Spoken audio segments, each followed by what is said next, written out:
Par nos convocations, ça jeudi, pour nous faire une communication concernant le dossier des sanctionnés.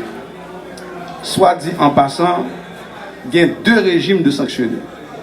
Il y a le régime des sanctionnés multilatéraux, c'est-à-dire des gens qui sont sanctionnés dans le cadre de résolution des Nations Unies, notamment résolution 2653, 2700 et 2752.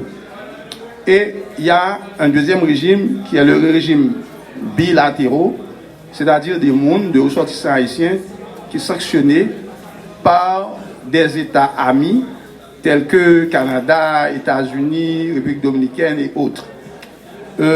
Alors, il faut dire que en ce qui a trait au régime des sanctionnés multilatéraux, sur la base des résolutions des Nations Unies et également sur la base du décret du 30 avril 2023, parquet Port-au-Prince, instruit par le ministre de la Justice, par acte d'huissier, nous avons procédé au gel des comptes bancaires des personnes sanctionnées dans le cadre de la résolution des Nations Unies.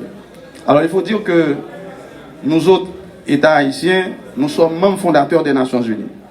Et à ce titre, les résolutions prises en Conseil de sécurité des Nations Unies sont opposables à l'État haïtien.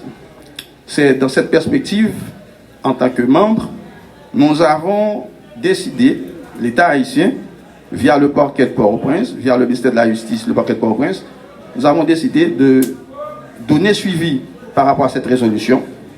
Et c'est ainsi que, dans le cadre du décret du 30 avril 2023, en son article 97-98, portant sur la lutte contre le blanchiment de capitaux, le financement du terrorisme et le financement de la prolifération des armes de destruction massive, le parquet de Port-au-Prince, en date du lundi 2 juin 2025, a procédé par acte d'huissier au gel des comptes bancaires des personnes visées et indexées dans la résolution des Nations Unies.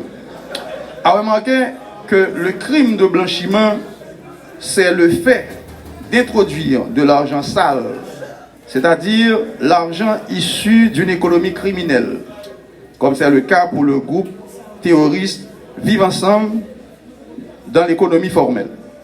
Il s'agit de blanchiment d'argent issu de trafic de drogue, trafic d'organes, trafic humain, kidnapping, racket, extorsion, chantage, trafic illicite d'armes à feu et de munitions. Et toute l'argent ça il y a des complices qui fait l'argent ça rentrer en dans circuit formel économique. C'est ça en gros que nous avons appelé blanchiment des avoirs, son définition de bail pour le commun des mortels. Naturellement, il y a d'autres définitions qui sont beaucoup plus techniques. Ça, c'est pour n'importe qui monde qui comprendre, pour la population qui comprendre. Là, parler de blanchiment des avoirs, de qui ça n'a pas parlé. Alors, en ce sens, le 6 juin 2025, chef Parker, votre serviteur, nous adressait une correspondance à un ensemble d'institutions spécialisées en matière d'enquête financière, telles que l'UCREF, telles que l'ULCC, côté que nous demandons d'ouvrir une enquête financière sous Mounsayo, que la résolution des Nations Unies a indexé, et complice. Donc, Mounsayo nous demandait pour ouvrir une enquête sous eux et sous complice, pour blanchiment de capitaux, pour financement terrorisme et pour financement et prolifération armes destruction massive. Alors, parallèlement, gagner régime sanctionné bilatéraux. Donc là, on parle de bilatéral, on a parlé de rapport État avec État. Donc, c'est-à-dire que rapport Haïti avec États-Unis, c'est rapport bilatéral en matière de droit international public, en matière de diplomatie. Les gens qui ont une formation en matière de droit international comprennent ça de rapport bilatéral, rapport pays avec pays. Alors que lorsque nous, dans le cadre d'organisations internationales, telles que Nations Unies, OEA, nous avons un rapport multilatéral. Alors, en ce qui a trait à cette catégorie de sanctionnés, cette catégorie-là, depuis le 21 mars 2025, l'État haïtien, représenté en cette matière par le ministère de la Justice et de la Sécurité publique, via le ministère des Affaires étrangères, a produit une demande d'entraide pénale auprès de ces pays-là, afin de nous renseigner davantage sur les éléments de preuve ou les indices sur lesquels ils se sont basés pour fonder leurs sanctions contre nos ressortissants haïtiens. Pour l'instant, la procédure d'entraide pénale internationale est lancée. L'État haïtien attend avec impatience la réponse des États concernés.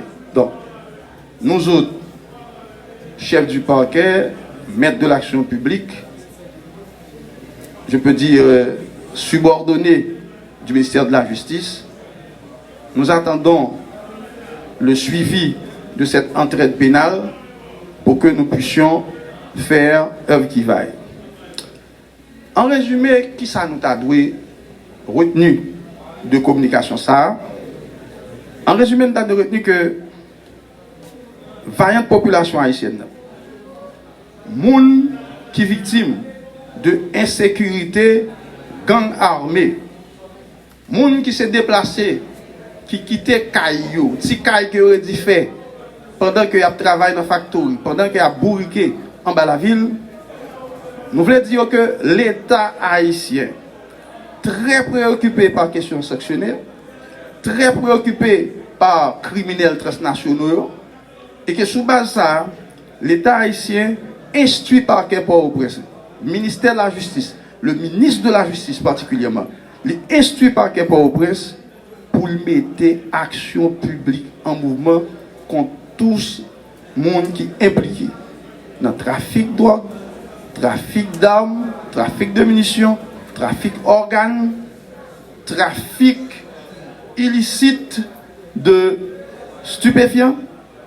À ce titre, le parquet est à pied d'œuvre dans des populations qui ont une justice, le parquet a travaillé pour lui.